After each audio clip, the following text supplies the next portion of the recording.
How do I use the size chart on online shopping? How do I create a wardrobe that fits my lifestyle? Have you ever asked yourself these questions?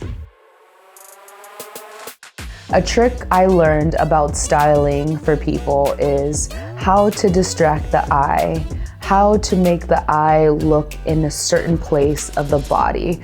It's all about colors, prints, and silhouettes.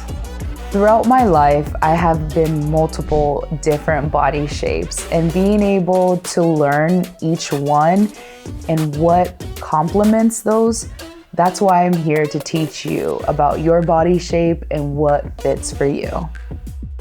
I'll be teaching you the right way of how to measure your body.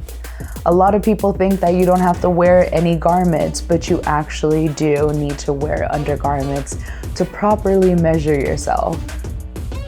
When dressing up, there's parts of our body that we want to emphasize and de-emphasize. And in my class, I'll be teaching you the right ways of how to dress your body according to that.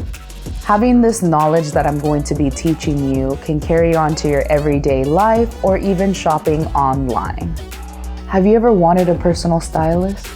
That's you. Sign up on Amphy today to learn more about how to dress for your body shape.